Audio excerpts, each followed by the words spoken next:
Good morning again, everyone. It's a little later this time. I'm a little more woken up than I was last time. I got to watch a little bit of the Australian Open for preparation here, so that was good. Yes, we had a dry run here. Hello, Tom. Welcome, sir. Hello. Welcome. Hello. This is the second attempt at the. Hey, Snowlena. Welcome it. It's like we did this once before. Yes, I am not in a hostage situation. I am in an undisclosed location in the hotel because it is bright and early, and I don't want to wake my wife or the tenant or the guests. So I'm in a very far removed room in our hotel. So welcome. Hi, I'm John with Back to Brick. Thanks for checking in with us this morning. It is bright and early here in America, Oregon, US. Right now it is 4 a.m. And from what I understand, in, is it Brisbane? Hey, Marcus, what's up? Welcome. In Brisbane, I believe it's 10 p.m. I think that's what I learned this morning. Maybe I didn't. I don't know. But my time zones are mixed up again. We're learning that here. That's a consistent theme here on Talkin' Brick and Don't Sweat the Lego Technique, because Zach Steinman also made me aware of the fact that I know nothing of time zones. So here we are again. And thank you to the folks that hung out in the first live stream that I started this morning that did help me with the time zones, especially Snowlena. She definitely walked me through Australia's time zones, the daylight savings that y'all have going on down there. Yeah, it's interesting. Hey, Richard, welcome. Oh, and I did Brisbane. Is it Brisbane? Brisbane. There's an E. City is 11. See, I'm not even gonna go down this rabbit hole yet. Not right now. I already did this once this morning. And I had to go. I even started a second live stream. This is a third. Started a second one, but then I realized I went through half my coffee.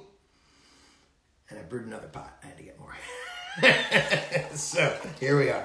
4 a.m. Who called me insane? You are crazy. So many live streams. Yeah, there are live streams. You know, I didn't intend on being a live stream guy here. Hey, what's up, Lewis? Look at all of my European friends and New Zealand and Australian friends.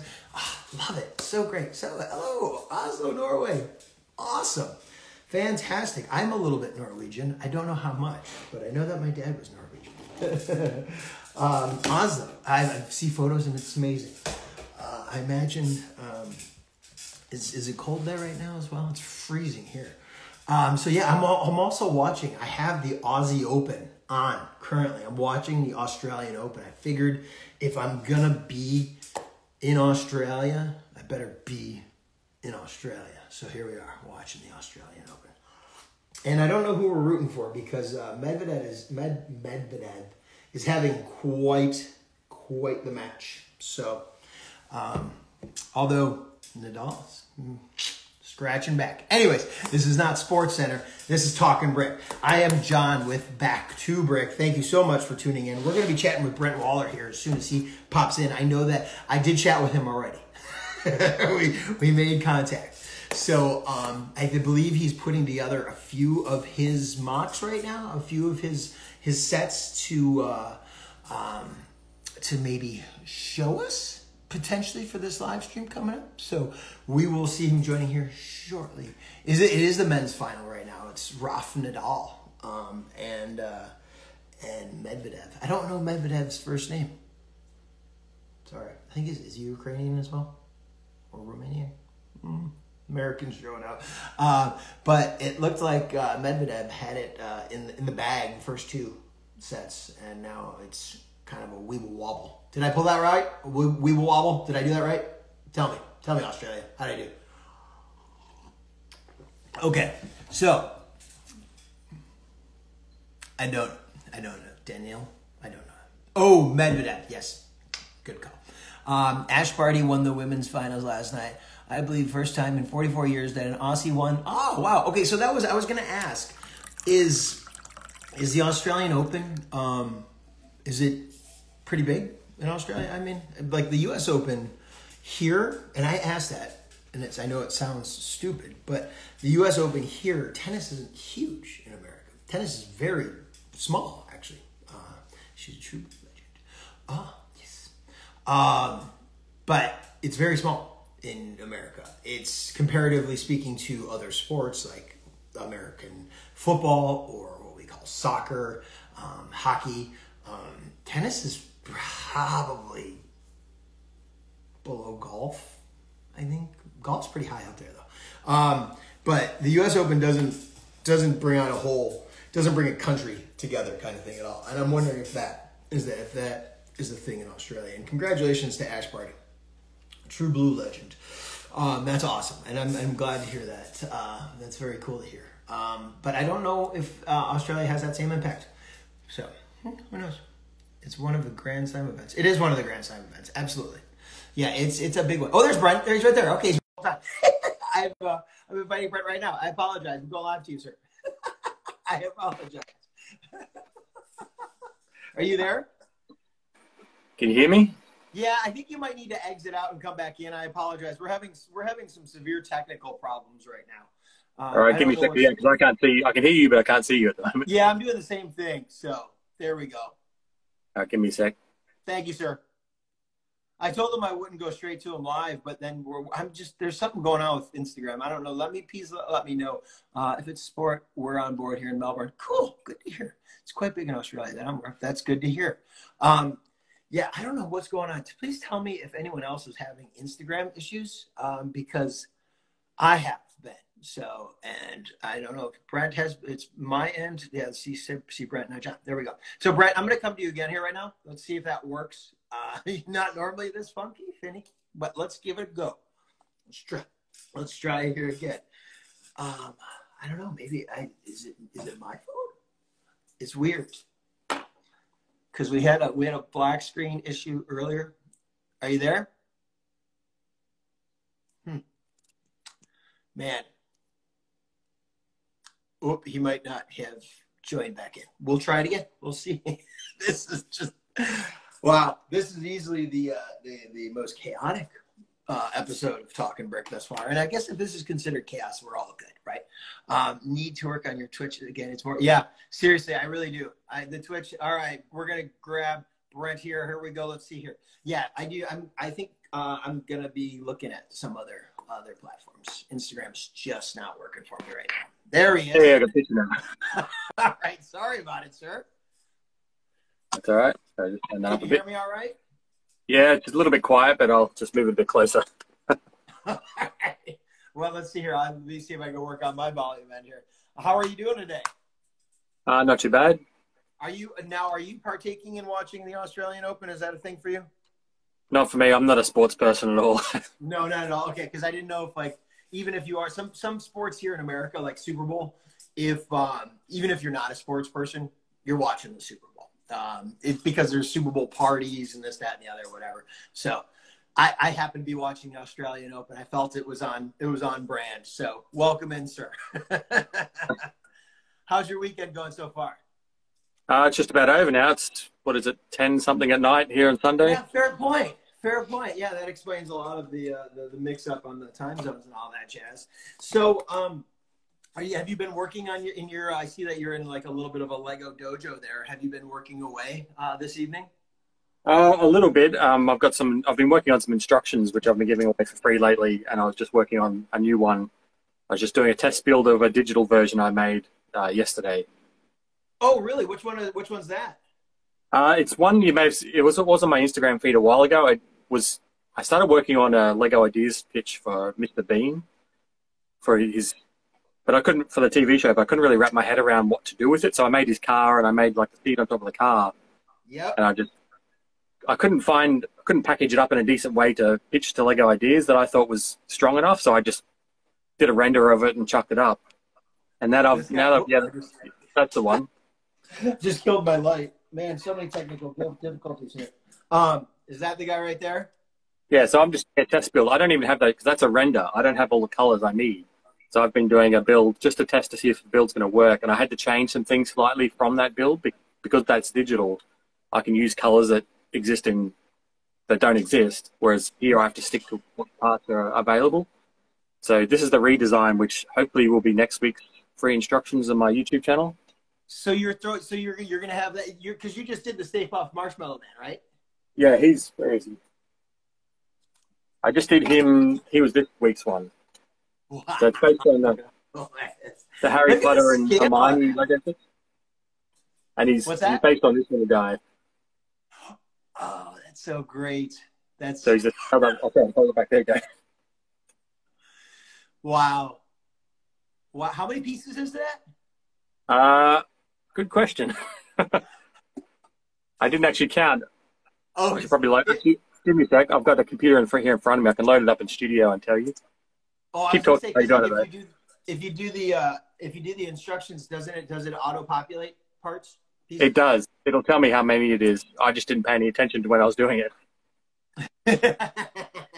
I'm sure that's not your main concern when you're putting together instructions. 800 exactly. Oh, no kidding. Yeah. That's really actually a lot smaller than I thought it was going to be. That's wow. And that's up on ideas or no? No, that's just, I did do one for ideas years ago, which I'm lying down on the floor here next to me, which is even bigger than that. But this is like a scaled up minifig version, whereas the other one is more like the movie version shrunk down. Right.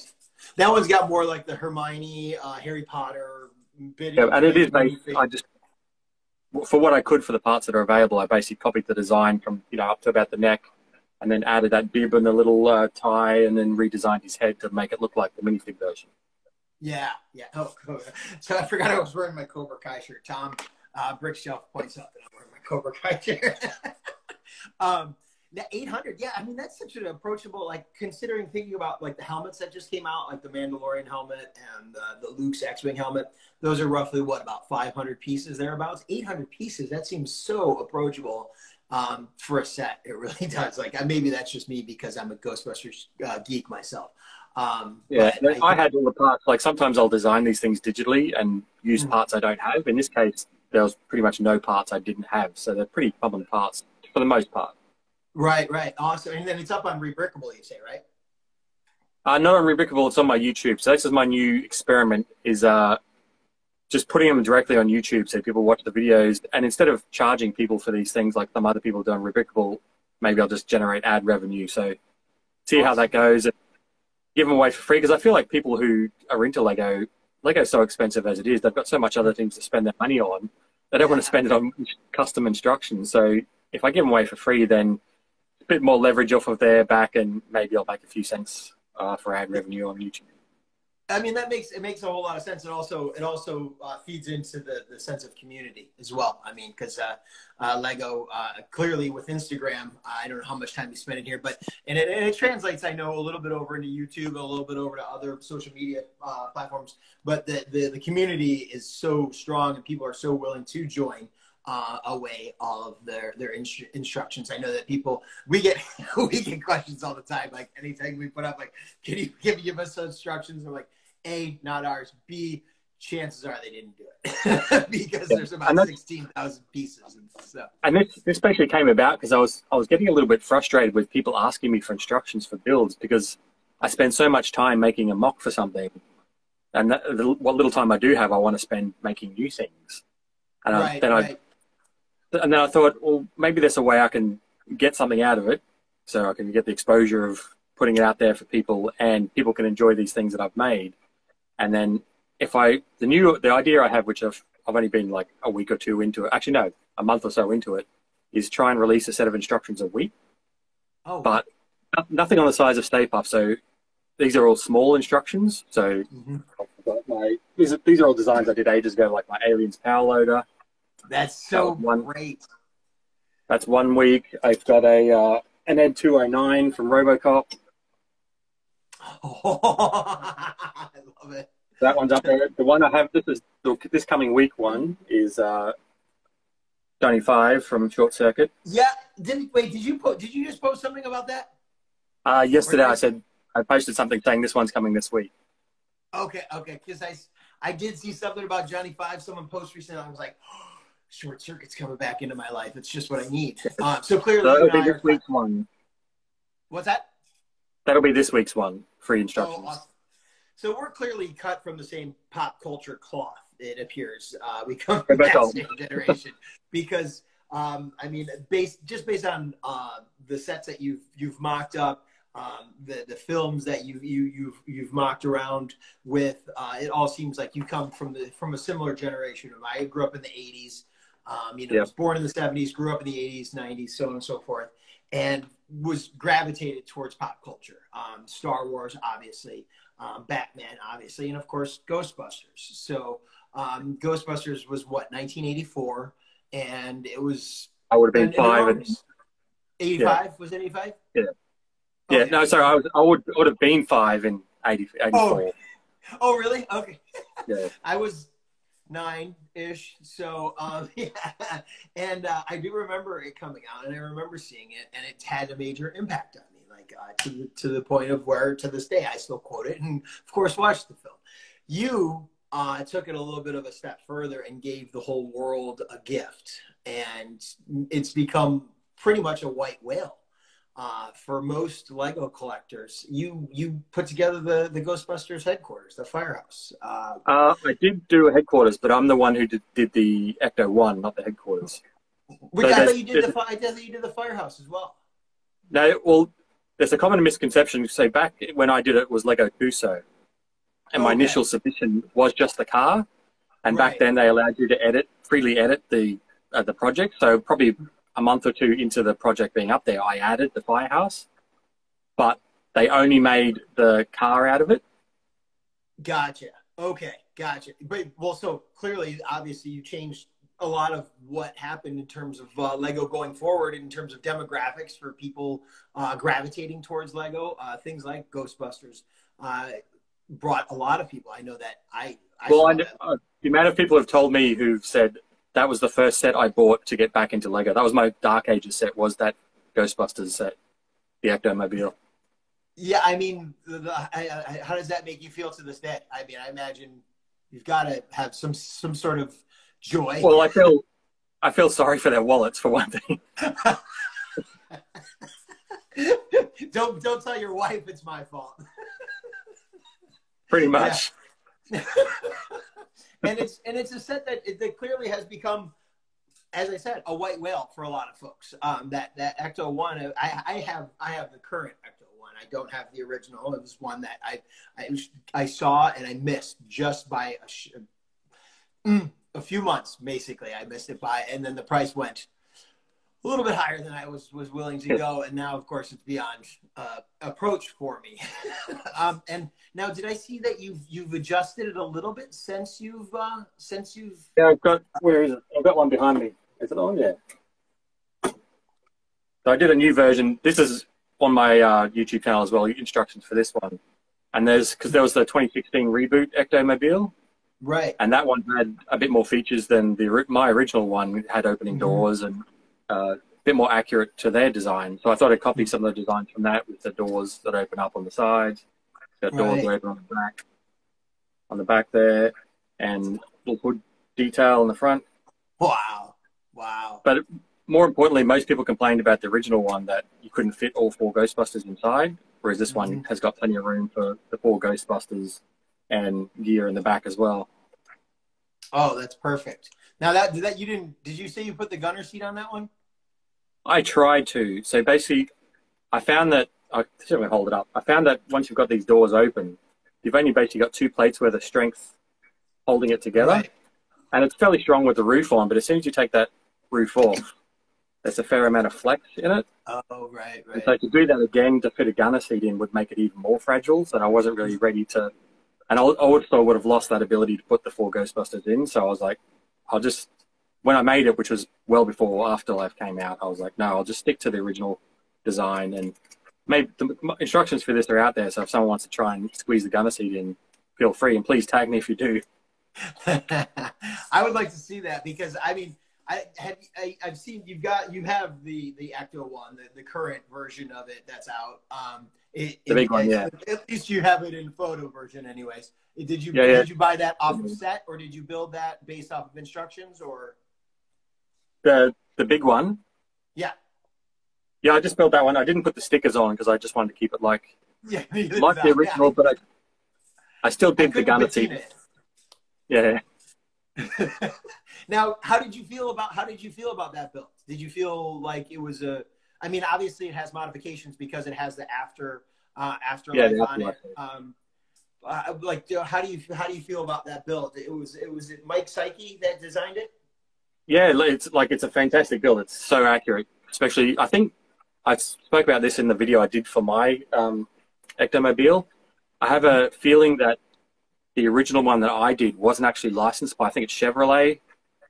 Like the car wasn't licensed, and when you don't have the license for a vehicle, you actually have to change the design very slightly within like 10% or something, so it's not the same.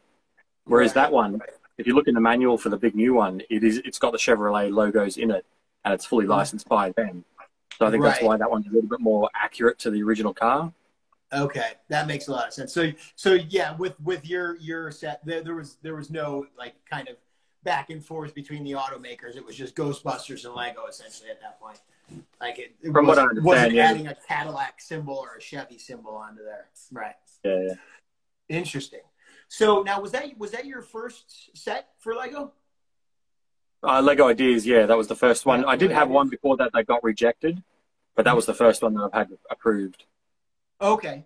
And then, so you've done, obviously, clearly, many more idea sets after that. I mean, I've got Seinfeld's the newest one, and I've had plenty of rejected I was going to get ideas. to that. Yeah. I was going to get to that. There's a couple things in between there. But yes, he also, for those of you that are unfamiliar, Brent had brought to you the Seinfeld set. And now, I must admit, I talk about us coming from being cut from the same pop culture cloth. I have the Seinfeld set. I love the Seinfeld set. I've never seen a single episode.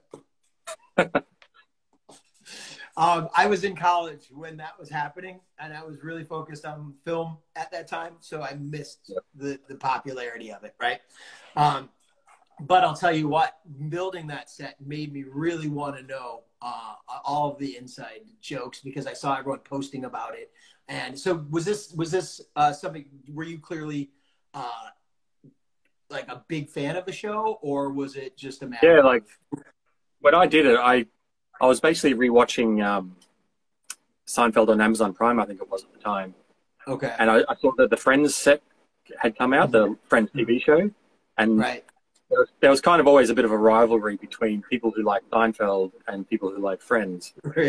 I sort of felt a bit insulted that Seinfeld wasn't represented, but I didn't really think it was popular anymore. Like I didn't really understand that there was such a huge community. So around the same time, I posted an X-Files project on Lego Ideas, and I'd previously had custom Mulder and Scully's printed up because I was obsessed with that show as a kid. I love that. And then I recreated Mulder's office in Lego and just posted pictures of it. I was going to submit it to Lego Ideas back in, this is like 2014. I was going to submit it, but they said at the time it was too mature for Ideas. So I was like, that's fine. I'll just post a picture of it online. I'll chuck it on my Flickr account. Too mature. And then this was your post for there's the custom Mulder Scully. I love it. Sorry, that's so great. And so Gillian Anderson saw that and asked if she could have a copy of those minifigs. And I said, I'll send you, because I made duplicates at the time. I said, I'll send you my spares as long as you take a photo of yourself holding yours up.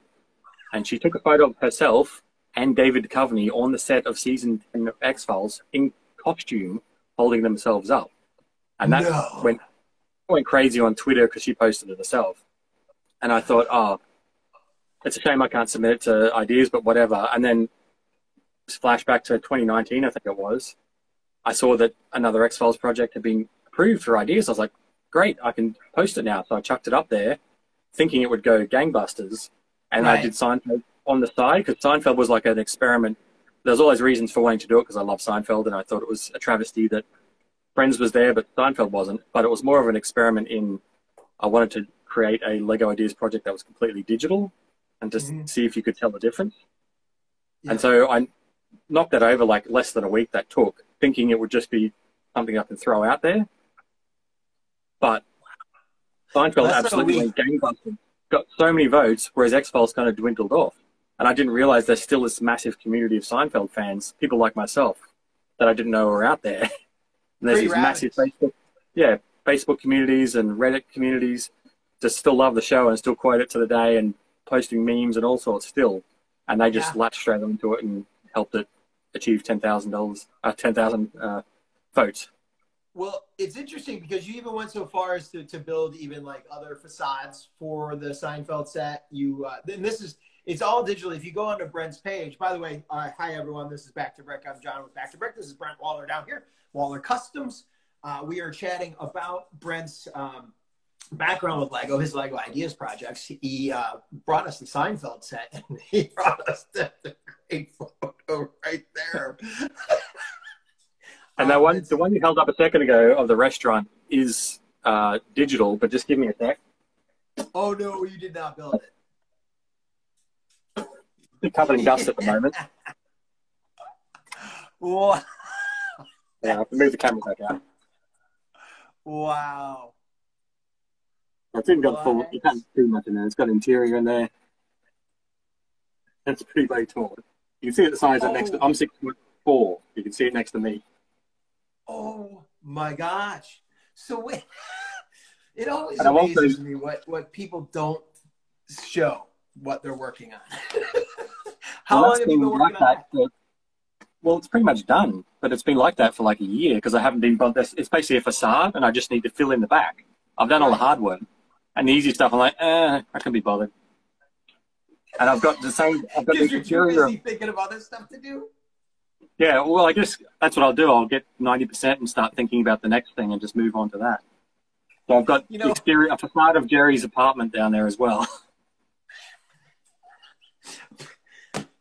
Are you familiar with Zach Steinman at all? Do you know him by chance? He does a bit of abstract. He's out of Canada. He does a bit of abstract Lego building.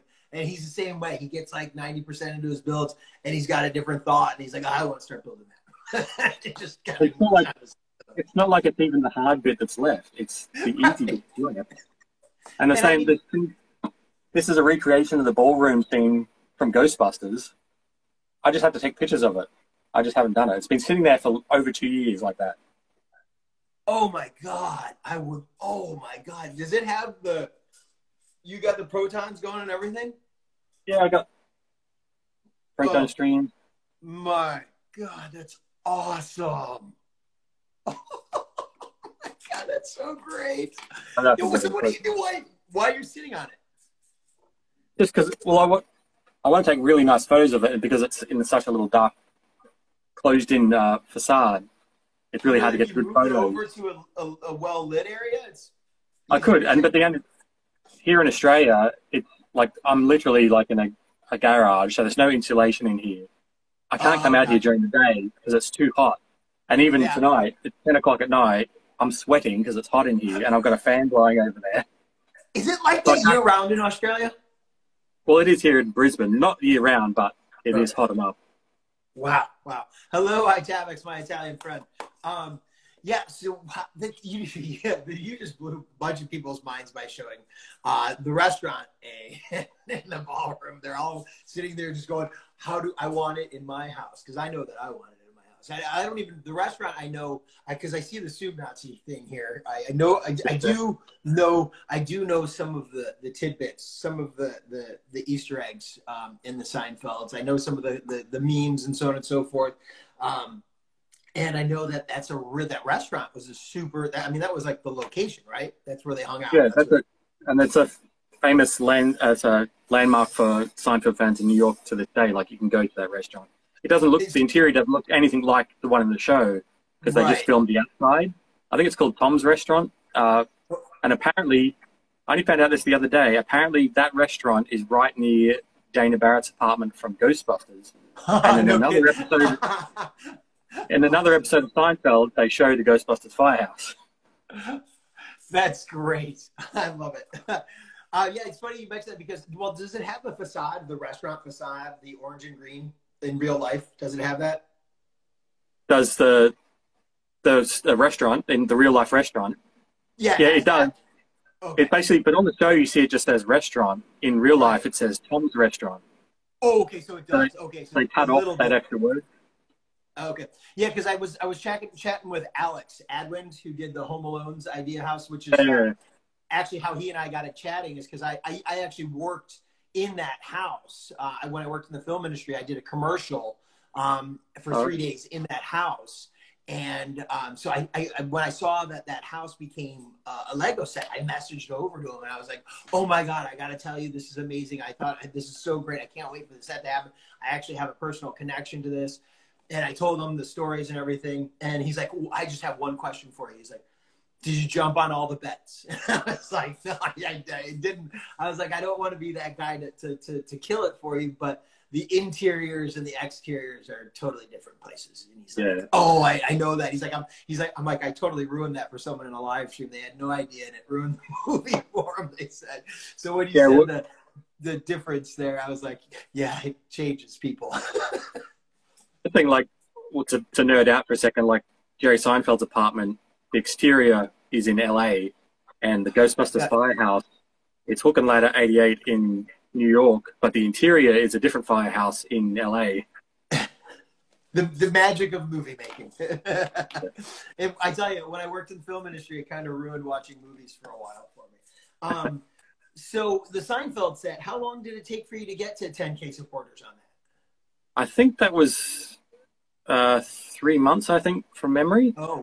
Which and at the time was the fastest I'd ever had to 10K at the time. Well, and that was pre-COVID too, like voting, right? Yeah. So, because COVID supporting obviously took a turn way up. We saw it go from 5 to 10 sets get selected to 30 to 50 sets get selected for the 10K threshold and to go further into the Lego Ideas process. So to have done that in 3 months is pretty impressive stuff. And clearly, obviously, they have a ravenous fan base. Now, once you hit the 10K, you're obviously not granted, okay, you got 10K, here you go, here's the keys to the kingdom, you got a set, boom, boom. What did you have to go through after that? Like, what was the process like? Well, basically, because I think I'm up to about 7 or 8 projects have hit 10K. Only 2 have been produced. Right. One's under review at the moment. Only 2, he says, by the way. But I just for those of us that have dreams, we look at you and go, "Oh, that's so cool." Well, it's more the ratio. That's why I say to anyone, like, don't submit one thing, because like my initial, before I got the Seinfeld one made, my ratio was 1 to 3. I submitted 3. Sorry, I submitted about 7 or something. I submitted about 7, only 3 got to 10K, but then only 1 of those was produced. And it's kind of still a similar ratio. Well, and it's not the easiest thing to get folks to go over there. I mean, it's amazing that you have to get people to sign up for the account, so on and so forth. And it becomes a process, and people just kind of give up after a certain amount of time. And so getting the 10K support is it's quite an accomplishment, if you ask me. And even so, even today, being able to get 10K, I'm sorry, I'm looking up your ideas page right now. Even today, getting 10K on any project right now, I think, because there's so many out there. There's just like, if you go on the page right now, it's easy to get lost because there's just so many ideas, and there's so many of the same that people are trying to fine tune or update on older ones. So you've uploaded ideas since the pandemic has happened, right? Since it started. So the calendar, the Seasons in Time calendar one was basically my pandemic project, right, which I've spent a month or 2 on during the pandemic. I think I did the not Voltron, Dark Crystal was before that. Oh, okay. I did something else. Oh, I did there's the Clockwork Solar System, which I did with another person, Chris Orchid. So we submitted it under his name, and that got to 10K in a month. So that goes to show how little my name helps onto it, because we put it under his name. In the project, it says I worked on it, but because of the strengths of the project, and that's what I say to people, it's all about the idea and the execution and the build, right, promotion. Like, it doesn't matter who you are. You can have thousands of followers on whatever platform. It doesn't matter. As long as the project's good, you get people excited, they'll come and vote for it. Sure. And I mean, and if you make it exciting, I think the promotion that you did on the calendar, the Seasons of Time calendar, was really well done. I'm going through your the ideas page right now, and I'm just looking at the difference. The Seinfeld set. There really is not a huge. I'm looking at the front page. There's not a huge difference from the digital imagery to what it actually became, just based on that, which is kind of, Yeah, I for was me. surprised at how similar they were, because the Ecto One, when I did it, was quite different. Right. Better in many cases and didn't quite match in other cases, but that was very different. Whereas the Seinfeld, I was actually surprised at how similar they were. Yeah, I'm looking. It's like, I mean, they did a bang up job for that. The modular custom store for collectible minifigures, by the way, that's awesome. That's an old. That's from 2012, folks. Yep. It would have been Lego Kuso back then. What's that now? It would have been called Lego Kuso, not Lego Ideas back then, before they rebranded. Right, yeah. Because the Ideas moniker hadn't taken off or hadn't taken place yet. Now, so the X-Files one, that one I got to, how many supporters total was it? Do you know? That got to 10K, but it wasn't approved. That was I submitted that just before Seinfeld, and it only got to 10K last year, I think it was. So do you think the reason that the Seinfeld went ahead and the X-Files went ahead is because of the subject matter or the fan base, or what do you think? I think it's partially the fan base, and because I love the X-Files, but the new seasons they put out were not good. Right. And I think if they hadn't put out those seasons, there'd still be that fond nostalgia for the show and the fond memories, whereas because it had been somewhat tainted recently.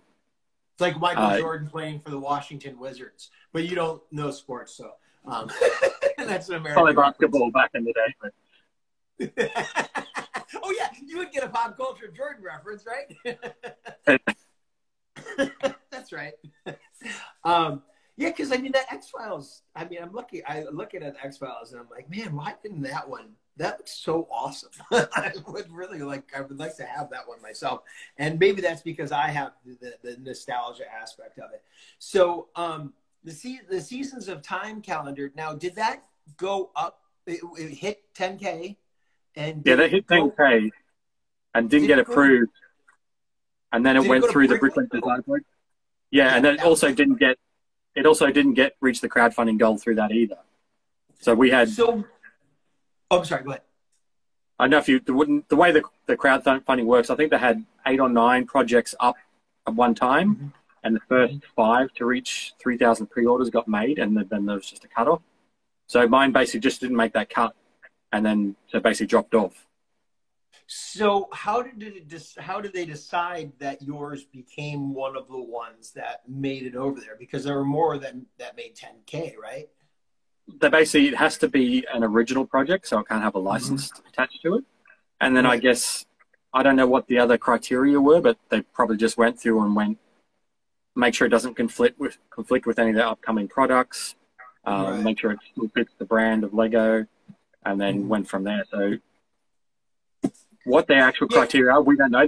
They offered it to us, so we actually opted into this. They come to us, do you want to be in it? And you say, I think only 2 people out of the 30-something said no. Because that was it the first time that they tried to do that, the crowdfunding with Bricklink? They did with Bricklink through Ideas. They did do one a couple of years ago called the what do they call it? AFOL Design Program. Right. And that they didn't take previously rejected Ideas project. They had submissions for applicants to say submit your design, and they chose a selection out of that, and then went through the same kind of crowdfunding process. Okay. Yeah, because I do remember, and I remember they did the crowdfunding also for the Koi Forma and whatever stuff like that. But that was actually kind of, the Koi Forma was what kind of kicked off, I guess, what is now kind of the 18 plus adults welcome kind of deal or whatever. They had a bunch of different things going on at the time. And I was wondering, someone had mentioned here that the time frame on the crowdfunding was so short to do it. And I found that as well. And I also found that it was a little bit of a fumbled process of the rollout and of like the end date and how it things were submitted, how things were selected, who could buy, so on and so forth. And they had to extend it one time. And so did the process, did you experience any of that process at all, or was it? Well, basically behind the scenes, we've been working on these for literally months, like, right. Because we had to, as opposed to Lego Ideas, when you submit something and then if it's selected to be made, a team at Lego, a design team will go off and redesign it themselves and create the instructions and do all that. For the Bricklink Designer Program, that was on us to do ourselves. Right. So we did all the design. Like, I've got my calendar sitting here, the date's wrong, but mine's sitting here right next to me. Oh, wow. Look at the scale on that thing. That is beautiful. Part of that is test building in that, and then building instructions that people can follow. So a lot of that was me making the instructions, and I had someone come around and test build it for me, and basically did like user feedback, like was there any bits that are difficult to understand, and then I went through and changed them. So that was the whole monthly process. But then once it's up for crowdfunding, it was literally like two hours or something, and it was gone. Like the other project had overtaken it. Yeah. And that was just, and that was stressful enough. Like, if I'm kind of thankful of that, because if it would have been any longer, I just would have been like pulling my hair out, because it was over quickly. It was like a Band-Aid right off. It's supposed to be fun. That's stressful. But still a pretty cool experience, I imagine. I mean, especially going through kind of like the test run of that, and it's obviously grown into become quite a program for them, the Bricklink Designer Program. I mean, look at what they've done this year. The appeal to it sold out immediately. I mean, the first one sold out immediately, but just to see how quickly they've grown and how the enthusiasm for it. Now, is that something that you thought about designing for as well, or do you prefer to do IP stuff? I don't prefer to do IP stuff, but I can't help myself sometimes. I just get excited about an idea of something I love from my youth or whatever, and I just want to build it. And that I try to, the calendar was part of an effort to stop doing that, and the bonsai I did a couple of years ago. They're an effort to say, stop doing that, try and make something original, but then I can't help myself and end up making a Johnny5 or a Mr. Bean's car or something like that. That Mr. Bean's car is great, by the way. I absolutely love that. And the bonsai, for those who haven't seen, and of course, Lego has their own bonsai on at this point, but I got my ring light glare. It's really awesome. You all should go check out his ideas page, my ring light glare. But the detail on it is phenomenal. I love the little bridge that you have on there. That's fantastic. I think that if they grew a scene like that on there rather than just having it as a little bonsai, I'd be a little bit more into it than I am. But it's still a good set. So now, you thought that the season's calendar and the bonsai was going to get you more kind of away from the IP, or kind of just getting you doing something different. Now, are you doing that still? Are you trying to do a little different, or are you? Well, I try to, but as I said, I'm still making like I built all this stuff last year for a show that never happened, like a life-size PKE meter. That's Ghostbusters. What I was hoping to see. You're baiting me. And I thought, where is it? I walked you right into your 1-1 props, essentially, is what I did. Yeah. That is so... now, okay, does holding that yourself, does it feel like you're holding a little bit of Ghostbusters in your hand? It does, and I've got a 3D printed trap I made a couple of years ago. There's a plan by Sean Charlesworth from Tested. I don't know if you know that YouTube channel. No. He put in instructions, like 3D print instructions to build your own, and I built that. So when I was making this, I literally had a life-size one right next to me. And the Lego one is heavier than the real 3D printed one. Oh, I imagine. Now, what kind of gutty works do you have going on in there? Because you got an opening, right? Yeah, I've got an opening there. At the moment, it's not turned on. I don't think I've got the lights. Give me a second. I've got a battery pack here. Whether this works or not, I've literally just got some cheap LED fairy lights in here. Oh, that's so great. Oh, God, it's so good. Now, what do you have that, is it just a light strip that you have in there that's lighting up? Is that what's going on? Or what is? I'll turn the light off. It's literally just a roll of LEDs curled up. Okay, that's great. These were for my son's room, and I was supposed to put them up, and I was like, I'm just going to borrow them for a minute, and they've been in there for a couple of months now. That's so great. And with those, neutrino wand as well. Look at that. These are all 1-to-1. Like I've got a full proton pack and neutrino wand, and I had basically copied 1-to-1. So these are life-sized. Yeah, I've seen your proton pack, which is amazing. That's just unreal. I can't believe it. Whoops. Garrett, the host for Back to Bricks, messaging me right now about you. Anyways, yeah. Oh, hey, Loki, what's up? The proton pack that you have, that's Lego built? No, that's what everyone. I've got a proper proton pack, like a custom built one. So what is it made plastic of? and metal, fiberglass and plastic and metal and wire and aluminium and. Because I saw that and I was like, "There's no way he made that." I do want to build a pack to go with it, but a lot of my black's in here at the moment, so I think that might be something I work on. That's like a several-year project, probably. Do you think that's something that you'll do it so that you can have your plasma ray that you can? I don't think like this is you can hold this and you can carry it with both hands, but it's not terribly like I wouldn't trust it.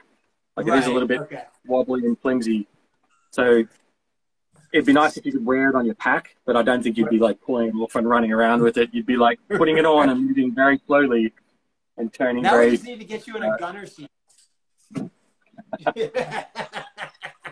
Did you, by the way, you saw Afterlife? Yeah, I've seen it a couple of times now. I went to the premiere here in Australia. Yeah, I did enjoy it. I have issues with it, but I did enjoy it.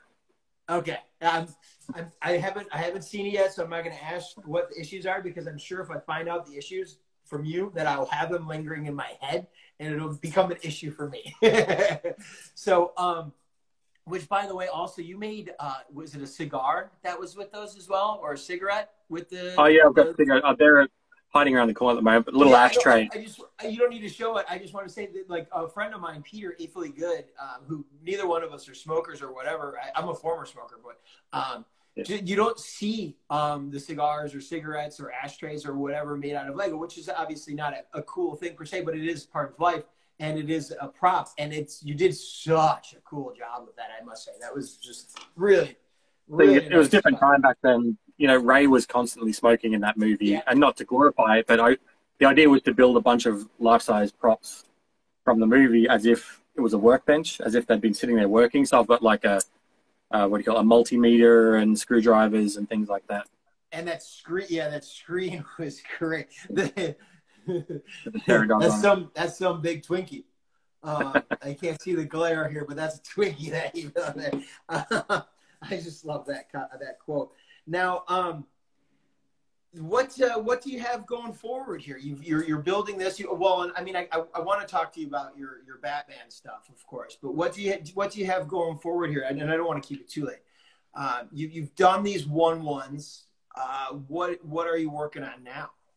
So these instructions are probably what's taking up most of the time. And there's just a bunch of things that, like the Seinfeld restaurant I've got down there and the Seinfeld exterior and stuff was supposed to be part of a display for a show here that was going to be like a New York City street. That was going to be like the Ghostbusters Firehouse, the Seinfeld restaurant. I've turned the Friends TV show cafe into like a modular style building. I've started work on that's the start of the Little Shop of Horrors that I've been working on. So the rest of it will come out. Oh, that's so great. Yeah, we definitely are cut from the same pop culture club.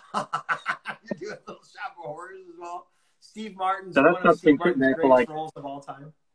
Yeah, that's supposed to be sitting there for like a year or two to finish. So if we ever have another show because of COVID, I'll finish those off. And if that happens, if they announce that, next week, I'll start working on it. Awesome. Finishing a lot of these things off. Sure. Because I'm sure people will love seeing. Do you show at conventions often pre-COVID? We usually have two. We used to have 2 shows a year, one major one and one kind of maybe 60-70% size of that big one, and then we'd have a few pop-up ones every now and again. But that'd be like a day or two. Do you do lug work at all? Are you in a lug, or do you just kind of? Yeah, I'm in Brisbricks. Brisbricks is my lug, and that's where that Clockwork solar system I submitted to ideas, which is under review. That's with another lug member. He's real into Technic, which I'm not. So he took the technical side of that to make the rotations function and stuff like that. That would be, hold on, I just had that one here too. I was going to show that. That's super cool. Yeah. Whoops, wrong way.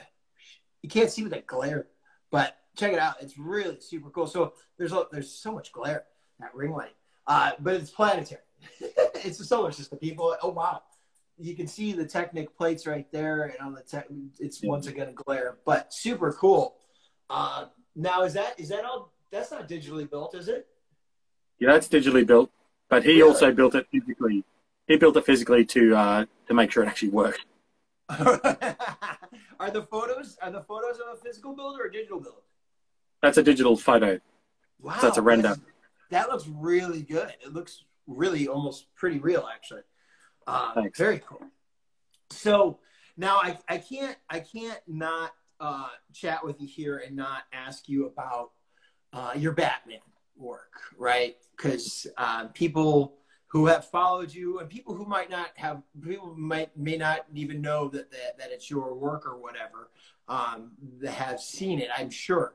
But you've done some Batman work in the past. You've done one really cool. I don't know if is it considered a mosaic or is it a mock? Your Batman scene. Well, I called it a lenticular mosaic. Okay, that's the so one where you lenticular. Yeah. So you look in one direction, it's a picture of Christian Bale as Batman, and look the other direction. Oh, sorry, that one. I thought you were talking about a different one. I've done a lot of Batman stuff. Yeah, I know. But talk to me about the lenticular. What's the lenticular one? That's probably on my feed there somewhere as well. So basically, it's a big mosaic made with cheese slopes. So if you look from one direction, it's got a picture of Christian Bale as Batman. On the other direction, it's got Heath Ledger as the Joker. That's so cool. And that was about, I don't know what it is in feet, but that was like a meter and a bit by a meter and a bit. Wow. So the one you were talking, the Gotham City one is like a Gotham City micro skyline with my custom Batwing build up against the moon. Yeah, so that, like, because I thought that was, I couldn't tell because obviously there's three-dimensionality with that, so I couldn't tell if it was it designed to start off like a mosaic or no, the actual Batwing that's hanging up. That's not the set Batwing. That's my custom one, which is a bit smaller. I'll grab it for you. Okay, sure. Hello, everyone. By the way, I am John with Back to Break. We're chatting with Brent Waller of Waller Customs. He is getting ready. Look at that. Look at that. That's very cool. Nowhere near as big as the USE one. That's really cool. It's flatter. Yeah. That's still remnants of that one stuck to it. That plate stuck to the back of it in white. Right. and you've got a scene that's built down below there, and that's a three-dimensional scene, yeah? So that was probably like I think it's 4 base plates wide, and 32 base plates wide, and it's probably stood, what's that, a meter-ish high, maybe taller. And so the back wall with the clouds and the stars is sort of just like almost like a mosaic. It's kind of built flat, and then the buildings are all micro-scale buildings placed out in front to give it that depth. That's really, and so do you just have some more of your son's twirly lights inside there, or what do you got going on? No. Actually, I did a video on this one on my YouTube channel. It's basically plates. I was trying to grab one, but I don't have it in hand. Plates built sideways with just yellow and orange, and that would give the simulation of different lights in the building. So if you want to have an in-depth look at that, have a look at my YouTube channel, which is Waller Customs. Mm-hmm. Yeah, just Waller Customs on YouTube. And you can see how I go into in-depth and show you how I built them all, and you can see them up close, and you can see how much depth is in those buildings. Because the depth of the front area is probably 32 wide, so it's got a fair amount of buildings and depth in there to give it that look of 3D. Yeah, because it seems like the photo doesn't do it proper justice. I imagine that, and I'm glad. It was really hard to photograph. I think. Yeah, it's so difficult. There's so many builds that you see, like even with I don't know if you're familiar with Teflon Todd. Todd down there. He's in Australia as well. He does a lot of Marvel MOCs and whatnot. He adds some great details, and it's just some of the things it's just so difficult to get photos of with Lego, with whether it's shadowing or just Lego just doesn't work. It was a wall of black. Oh, I couldn't put any light behind me because it would reflect the light. You would so see I basically had to do it really dark and try and light it from the side, and then in Photoshop knock out those bright spots because it'll just ruin the picture. You couldn't tell what was going on. It's super cool. So now, when did you build that? That was when was that? I think it was late 2019 or 2020. So we basically it might have been late 2020, about November, I think. So that was after you were the concept designer for the movie. Yeah. So I worked on the Lego Batman movie in 2014. Right. Okay. So wow, back in was it that long ago? Well, that's when I worked on it. Right. Yeah. So that would have been, and there wasn't another 2 years or so till the movie actually came out. Right. But which, spoiler alert, everyone, it takes about 2 years for a movie to come out. Yeah. Especially animated. Because the animation studio who made those movies is down in Sydney. They've got offices in LA and Vancouver, I think, as well. But the one at the time was in Sydney. So somehow they found my Flickr account and saw my builds on there. I was like, hey, do you want to work on the Lego Batman movie? Do you want to come down and work for us? I'm like, I'd love to, but I've got a job. I'm like a co-founder of the company I work at. So, but if I can do stuff after hours in my own time, I'd love to. Like, this is well before COVID, so working from home wasn't really a thing. Sure. And they're like, oh, we don't really do that, but we can give it a try. And I only did it for about 2 months, I think. It might have been less than that, just because my real-time job was taking out a lot of my time as well, because I was having to do a lot. We're in the middle of crunch for a video game. So I had to sort of stop doing that. As much as I would have loved to kept going, there was so much stuff I could have built, but I was just going to say no. A video game would have been so cool. A video game is so cool. So, like, were there other concept designers with you, I presume? No, so it was completely. So I worked directly with the art director, and they had phone calls and emails back and forth with him. And the first thing he had me build, I've got it sitting in front of me. First thing he had me build, I was already planning to build anyway. So he had me build the Burton Batmobile in minifig scale, and I was planning on making that. So I already had a bunch of reference collected, and had sort of thought about it in my head about how I was going to do it. And so I knocked that out in like 6 hours. It was all digital design. I knocked it out in like 6 hours. And then they had me do the animated series one, which I've got sitting over there. They had me do the Bat tank from Dark Knight Returns. I don't know if you remember that one. Yeah.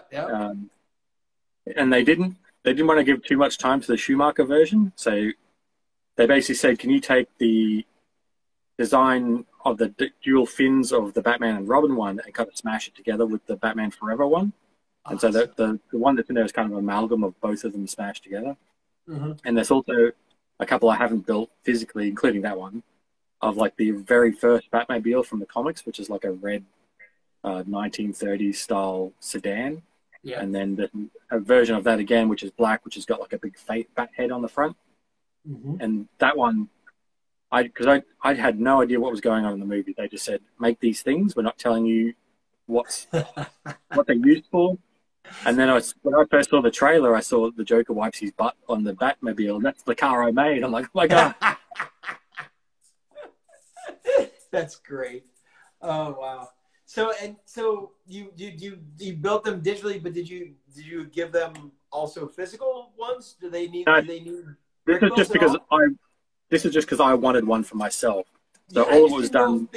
Because when you're making those films and animated films, especially like if you're able to put your hands on something tactile, that especially something like Lego, and of course they're going to have Lego people there with them talking about how Lego is going to contort this, that, and the other. But it seems like something that you might want to have your hands on also at the same time. Also just to kind of compare, contrast, so on and so forth, and use to see how the geometry works. Probably did do that with a lot of stuff, but one of the things they made clear was the stuff you're building, this is what they said to me, the stuff you're building is not going to become a set, and it's just background dressing, basically. So I knew it was not... Don't get your hopes up, bud. Yeah, so don't get my hopes up. But And there's a bunch of stuff I built too that I don't know how the hell you build it physically. I don't think it made it to the movie, but I made a giant bat carrier, like an aircraft carrier, and it's the bat carrier. And if this thing was real life, it'd be like 2 meters long. And there's a bunch of things like that where they just said the direction was think about it through the eyes of a kid, and filter it through Batman, and just go nuts. So stick wings on everything, make it black, go crazy. Put big engines on it. So like there's a big pirate ship which has got these massive big engines I chucked on the side of it. And there's a lot of instances where they just said, here's an existing Lego set, what they called batify it. So they just said, turn it black, put fins on it, just go over the top with it. And that was the batification process that we did. That was the official word we used. And that was just take official sets and batify. So they literally gave you like the keys to the Batmobile and said, go. So once I did probably have 5 or 6 like canon vehicles, like the Keaton Batmobile and other ones you might recognize from the comics or the movies. And then after that, they just used a bunch of vehicles, go nuts. So I did submarine, the Bat Sub, worked on that along with some other people. There's the Bat Carrier, which didn't make it in. There's like a Bat Destroyer and a Bat Patrol boat, the Bat Kayak and stuff like that. There's a Bat Bus. Wow. And so have you made any of these physically? I know that you made I need that one and the what do you call it? The animated series one, which I can show you if you want to see. Yeah, sure. Why not? I'd love to. I have 2 more questions I know of, but I could chat with you for hours. This is just like I'm geeking out so hard. Oh, wow. Now, see, I keep looking down because I also get to look at a screen that doesn't have the chat, so I get to look at a clearer photo. that is so beautiful. That is such a clean build. Now, so these are ones I might be bringing out. These aren't 100% the same as the movie because some of the parts I used in the movie don't exist in those colors. Right. So I've had to modify, like the scoops on the side of this Batmobile are a different part than I used in the movie just because they don't exist in the color I used in the movie. But because of that, that may allow me to release some instructions for these in the future. So these are on my list to generate instructions for to put out at some point. That was my next question. Do you have a YouTube video for that one? Because I am very interested in building that one. Not yet, but it's on my list. Okay, because I don't want to be one of those persons. Hey, Mr. Waller, do you have instructions for it? Which, by the way, it's not a bad thing. People wanting your instructions means you're doing a good job. So I have one more Batman question for you, but I also have, I think for me, what is honestly your most impressive photo on your entire feed. And that, for me personally, because I have a great amount of love for this podcast. I am a huge Last Podcast on the Left fan. And the fact that you got to hang out with those dudes. Did you do an episode with them? No, that was, they came and did a show. This would have been pre-COVID. Might have been 2019. Okay. Right, yeah. And they came and did a show. And I said to my wife, she's like, what do you want for your birthday? I said, can you give me the VIP tickets for that show? And it was only like would have been less than 5-minute meet and greet afterwards. You got really good seats, and then you got to meet them afterwards. So we just had a quick chat, and you get a photo with them, and that was basically the end of it. Do they have any idea who you were? No, I did. If you find that picture on my Instagram, a couple of posts before, I did Lego versions of those guys. Yeah. And Henry replied to it, and I think the other guys may have replied to it as well. So I just introduced myself. Would freak out if he knew what you did. Like if he knew what you did for Batman and Ghostbusters and all. Actually, all of them. Marcus too. Marcus is a bit of a geek too. You know, he likes murder a little bit more than most people, but but Henry Zabrowski probably would have turned around and been like, "You're the celebrity here," you know, like. And not that those guys are celebrities per se, but I don't think they're aware of all that stuff. I just said there's a version of them I made it as Lego. I posted, and I said, and he replied, so he'd seen it on Instagram, and I just said, I'm the guy who did that, and that I introduced myself that way. Actually, can you swear on this? Are you asking me? Yeah, can I swear on it? I basically introduced myself. I said, Sure, "G'day, keywords." Was my introduction to them, and I loved it. It's so great. I think it's. I mean, I also, by the way, they're not solely on Spotify or whatever it is now, or whatever they Yeah, opened up. they're on Stitcher or something, or what? I can't remember. They're back available everywhere now, which is awesome. Because it was I always listen to them on Spotify anyway. So. For those of you who have no idea what we're talking about, we went down a little bit of a geek wormhole over another podcast. We're back to Brick, a Lego podcast.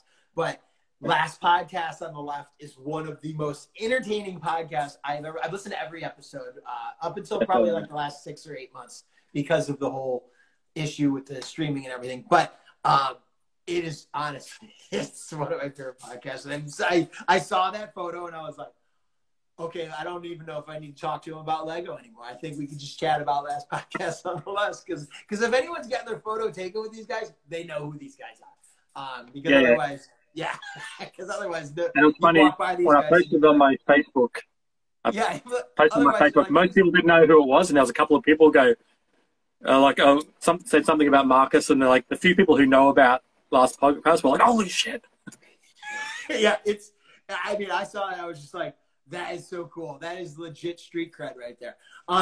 So, okay, now, of course, I'm gonna chat with you about, which I'm sure you've been asked a trillion times. It's one more Batman question is, where is this now? It's in pieces around me. So you do still have it. Well, technically I still have it, but it's in pieces around me. Okay, so for those of you who don't know what I'm asking about, this is one portion of it. This is the Wayne Manor portion of it. And then this is, hold on, I have a Batcave photo of it somewhere here Batcave photo of it, small portion. That's a different Batcave. Is that a different Batcave? Yeah. Boy, thanks. I've made 2 Batcaves. Right? I don't know how to keep up here, bud. So here, check it out. Here's a photo of him, or a time lapse of him disassembling. I think I disassembling it, but I played it the other way around. I can't remember. No, that's disassembling. Yeah. You can see the size of this. There is a video on his page that it would be difficult for me to walk y'all through because it's lengthy and it goes a slow walk through his build. It's quite amazing. I highly recommend checking it out. Now, how long did it take you to build this? That would have been because the initial one was just the Batcave, and I took that to one of our shows here. So where the Wayne Manor stops, basically the Batcave just stopped. And I took it to one show, and then everyone really liked it, but a couple of people were like, oh, you should put Wayne Manor on top. And I was like, do you have any idea how long this took? And kind of got annoyed at it, and then went home and was like, maybe I should just do Wayne Manor on top. So yeah, it would have been 6 months or so for the first half, and then I took it to the next show, which would have been a couple of months later, 3 or 4 months later. There's no way to properly show this. I just wish there's just so many elements of it to. Here we go. Hold on. Okay, so you folks, can you get an idea of that? And how tall are you, Brent? Well, I'm 6'4". So the photo before next to Ben Kissel, he's like 6'7". Yeah. You can get a good idea of my height. And that was, my head is probably just the peak of those spires, slightly above my head. That's insane. There's no way you have any idea how many bricks were in that. No way. No, I got asked, because I stood next to the thing when it was on display, and I got asked so many times how many pieces were in it. I was like, I have no idea. 10,000, 100,000, who knows? So part of this build here, what you can't see on the side here, is there's little vignettes, scenes built in to the side of the cave. Yeah. How did you do this? How where did you get the time, money, effort? I mean, I don't want to care about the money. I care about the effort, the vision. like, so here it is, bare bones, ripped out of the guts. That's him bent over halfway up on that thing. You can't even see the spires, which would be right up here. How did you come about doing that? So the initial idea came because I had that Batmobile and a bunch of others I've designed. Like the first thing I made coming out of my Dark Ages was a version of the Tumbler from, this is pre the Dark Knight. This is before Dark Knight even came out. Right. Based on in Batman Begins. And that kind of started my obsession with Lego. I built it digitally in Lego Digital Design and saw that you could order the parts. I was like, oh, maybe I should do that. And that kind of got me into the whole Lego community because I posted that. Do you remember mock pages? Did you ever use that? I've heard of it. I never used it.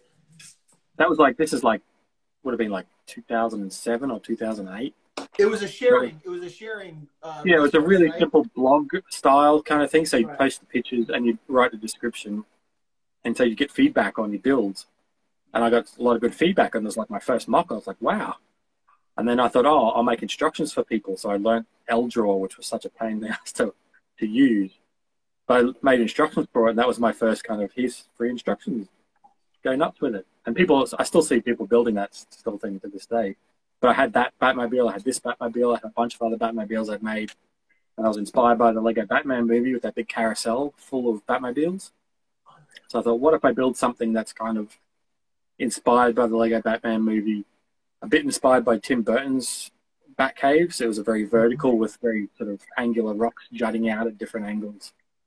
And it was kind of an amalgam of all those ideas. I kind of sketched something up on just digitally, really bad drawing of how I wanted to frame the whole thing.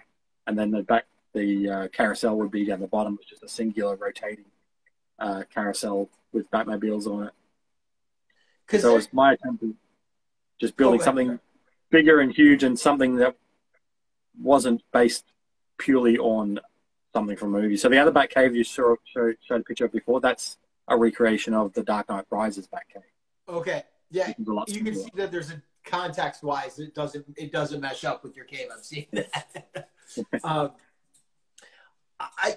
Because there's so much going on here. You do have the rotation of the Batmobiles. You've got the spinner. You have the computers going on. Did you build it like a modular? Is that kind of? So that's the whole bottom section. It was like it's 3 by 3, so 9 32 by 32 base plates is the footprint.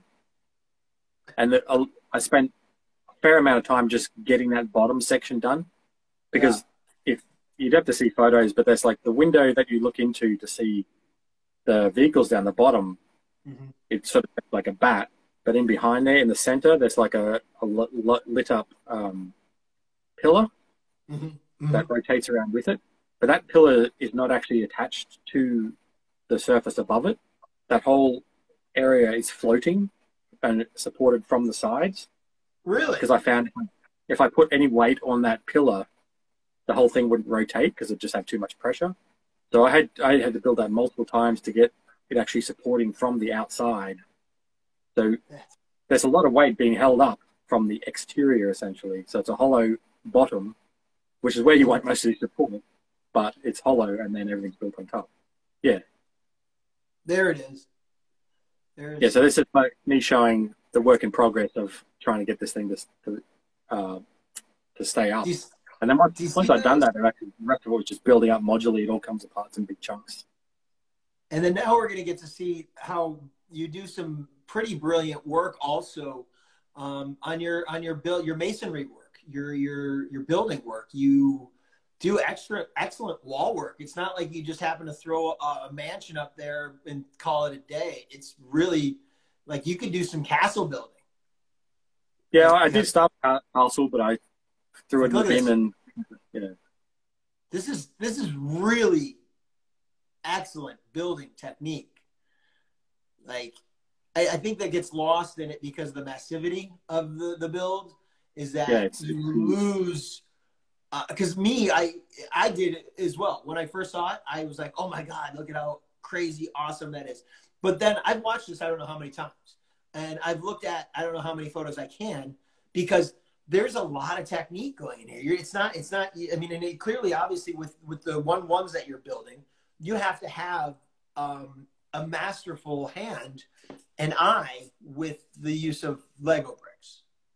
Well, I find a lot of people who do modulars and they just throw detail at a building and don't think about architecturally whether it makes sense or whether it's mixing styles. So I looked up reference, and that one is that Wayne Manor is inspired by the one in the Lego Batman movie, but it's also inspired by the chateau I found in France. Okay. And it's kind of its own design, but it's kind of taking all these different inspirations. And I'm always very particular about not just throwing detail at something, making sure it's the right detail, because otherwise I find that it can just look messy. Sure. Yeah, I mean, and sometimes you're just throwing greebling just to throw greebling on certain things, you know, like after a while, if like some people are trying to mod the UCS Millennium Falcon, all you're doing is just adding more toppings to that salad.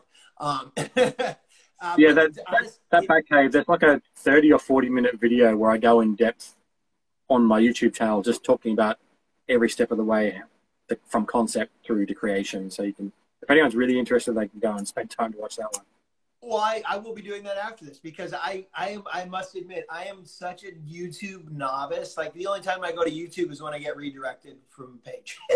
Like, I know that it's going to sound so idiotic for someone who does this stuff on social medias and whatnot, but I don't spend a lot of time on YouTube. I'm on Instagram so much. But I think now I'm the opposite. I spend my time when I'm building something. I usually have a YouTube video just going on in the background. See, and that's what, and I keep hearing about people doing lives, and I think I think what I'm gonna start doing is maybe start gravitating these talks over to that platform, like a YouTube or a Twitch, because it definitely is more user friendly, and we can see more of your builds. We can see screens, share screens, and so on and so forth, and have more multiple people. That's not so cumbersome with 4 rectangles, which is really strange. But so yeah, you have a more detailed build of the Batcave and Wayne Manor on there. It's a 30 to 40 minute video. Yeah, there's a couple on there. There's one that's just showing pictures of it if you don't want to hear me talk, and there's another one where I basically say, this is where I started from, this is the process that I went through to build it, and this is the result at the end. So that one's the longer one, and it has me drolling and talking over the top of it if you're into that. Or if you just want to see the pictures, the other one's on there as well. Cool, and that's at Waller Customs' YouTube page. Yeah. This is Brett Waller down here. Give him a follow. You can hit the little bar up there. Boom, give him a follow. I'm John with Back to Brick. I really appreciate you you hanging out with us today, Brent. I know that it's gone a little bit longer than an hour, but I mean, honestly, I could sit here and geek out for forever. I mean, I didn't even chat to you. You mentioned your Dark Ages and how you went into the Batcave kind of shortly out of your Dark Ages, and that seems like quite a bit of a project to start tackling. How long was your Dark Ages before we take off here? So probably would have been like 14 or 15 when I stopped playing with Lego, and then so it was about 2007. I would have been like 28 or something when I got back into it. And that was partially through the Lego Star Wars video games. Someone at work lent it to me, and I hadn't played any of them. Well, that was the first one, actually. And I started playing it and just started getting all this wave of nostalgia back for Lego. And I was like, oh, I wonder what they're up to now. And at the time, they just brought out the Indiana Jones Lego. And one of the guys at work was big into the modulars.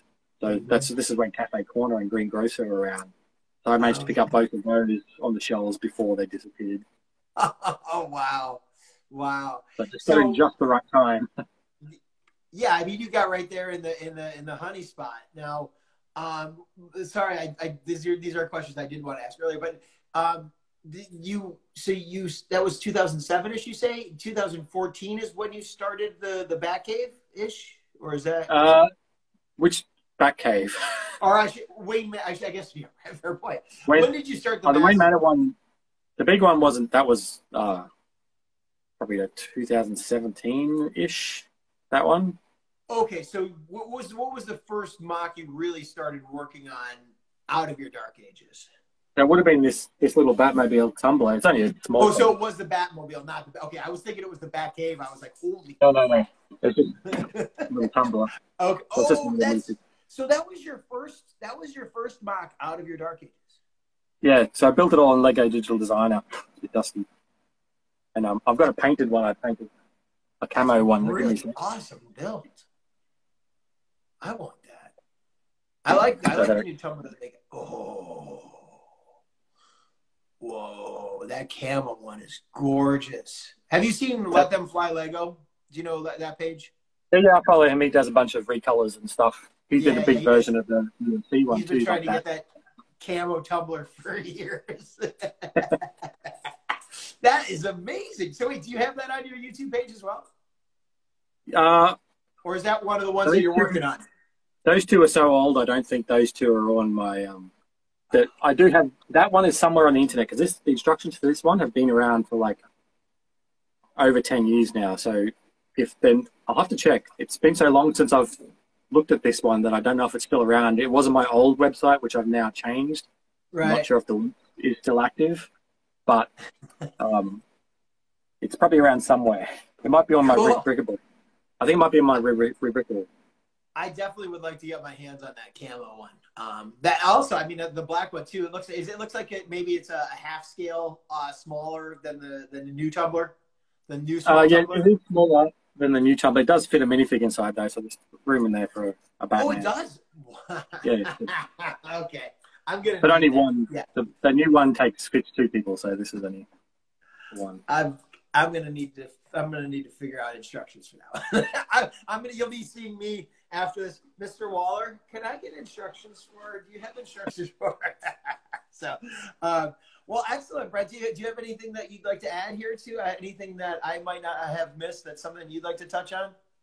Not really. Just if you want some free instructions, because if no one ends up watching these instructions, I'll just stop doing them and go back to making MOCs.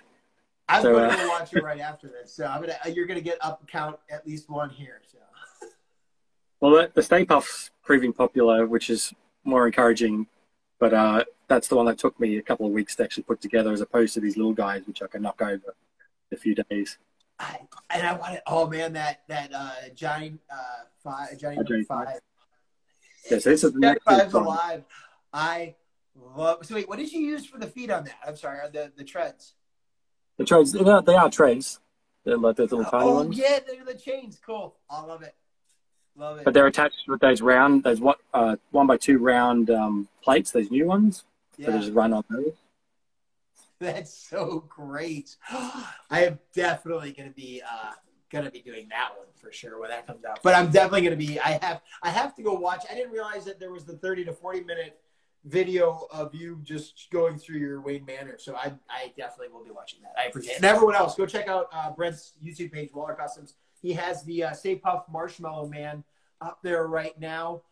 It's 800 pieces, so it's totally approachable and it's free. The instructions are free. Go to his YouTube page, follow it. He's got it there.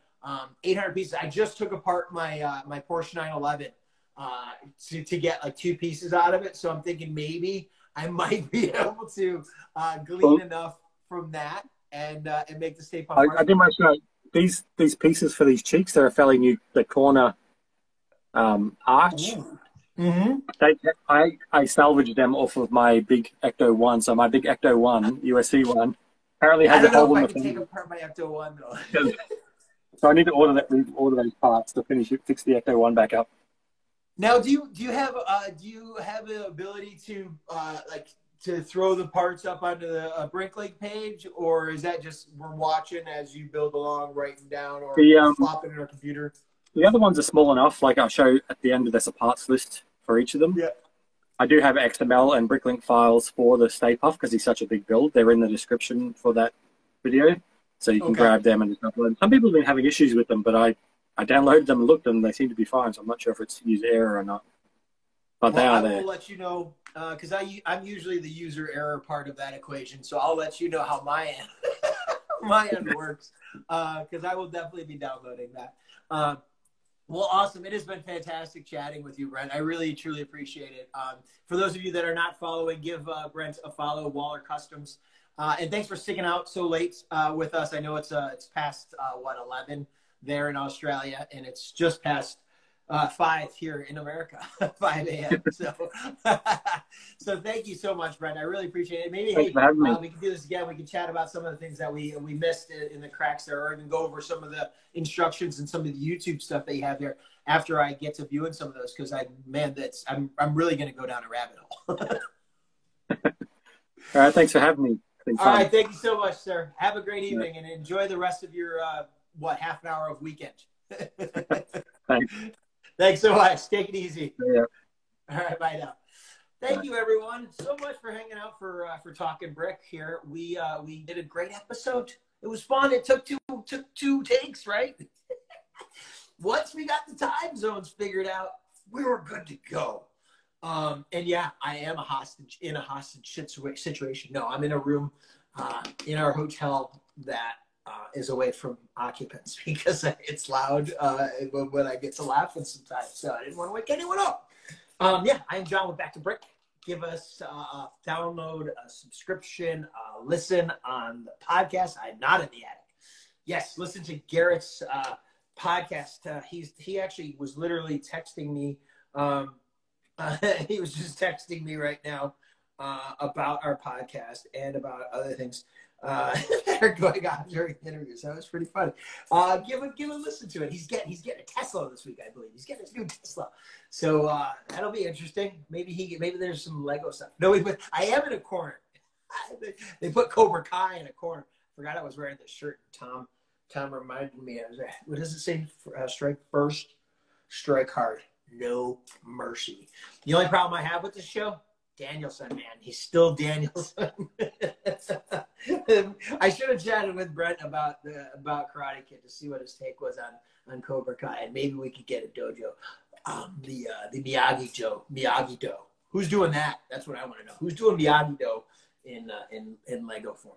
So thank you again, folks, for hanging out with Talking Brick. There is a slight adjustment in the schedule going forward. We have to reschedule the next episode of Talking Brick as life carries on one way or the other without us. But there will be no episode on the 4th unless I reschedule someone else first. We'll see. Next one, as of right now, we're going to stay. Ooh, there's a good one on ideas. I'm going to check that out. I heard, that was what I wanted to ask Brent as well, is if he could do a mask mock. I'm told there's a really good one on ideas, and Mask is my favorite toy line and cartoon line from the 80s. Not a ton of people know about it. It was canceled because I guess GoBots and Transformers were more popular at the point, and G.I. Joe. But yeah, remember GoBots? Wow, how about that? GoBots were the lesser Transformer. They were still fun though. And yeah, so we're going to stay in Australia for the next Talking Brick. We're going February 11th. My sister's birthday. February 11th. We're going to chat with David. He might even be in here. I don't know. David, are you still in here? My hands. I saw you jump in here at one point. David, Brick Pet. He won Lego Masters Australia last year. He won it. He's the guy that's got the trophy. Got the gold trophy. This guy probably got a paycheck too. But he got the trophy. He's a Lego master. He is a Lego master. There are not very many in this world. So we're going to talk to him about it. We're going to talk also about his involvement with Serious Play, which I'm very interested in because if any of you know anything about me, I'm a big fan of the incorporation of Lego and education and learning and stimulation of mind. I think it's fantastic. I think it's healthy. And I think that David's doing a great job with that. I'd want to learn more about Serious Play. It is a little bit expensive. And anyone who knows anything about Lego education stuff, like the Duplo Coding Set that they have, that's $250. It's Duplo. And it's like 200 pieces, I think. But it's a coding set, and it's very educational, and it's very informative, and it's super cool. I mean, I would love to get it for my grandkids. I think they're a little young right now for it, but I think going forward, I will get it. And the Serious Play stuff that David works on is a little bit more on the adult side of things, of teaching people how to play well together, to learn. There's a bit of math in there, community. It's all really awesome. It's really, it's Lego, but a little bit more microscopic, right? So looking forward to chatting with him. That is 2 weeks from, what, Friday? Last Friday, I guess? Oh, boy. God, what a long week. Anyways, February 11th, chatting with David, a.k.a. Brick Pen, a.k.a. Aussie Lego Masters Champion. Talking with him, February 11th. Thank you so much, Brent Waller. What an awesome chat. I am so stoked. I'm going to go wake my wife up and be like, okay, you know what I learned about the Lego Batman movie today? And she's going to be like, again? Really? You're waking me up about Lego again? Yeah, I am. Anyways, thank you so much for hanging out today, guys. Really fun chat. Make sure to check out Brent's YouTube page, Waller Customs. He's got the Stay Puft Marshmallow Man instructions on there right now. He's going to have more of like the RoboCop and the Short Circuit instructions up there soon. And he also has that 40-minute video of the Batcave and Wayne Manor, which is just, if you haven't seen that, go to his Instagram page right now. There's a short video on there. Go check it out on YouTube. I'm like literally once I get done with here, I'm gonna go watch it because I'm a geek and I love Legos. That's what I'm gonna do. Thank you so much for hanging out. I am John with Back to Brick, and notice how I have to use my arms to prop up my other arm to cancel out of this. Ooh, surgery can't come soon enough. Thank you so much, everyone. I really appreciate it. Have a great evening wherever you are, or a great morning. Great afternoon, whatever. Enjoy your Sunday. Well, some of you might be going into Monday. Enjoy that too. All right.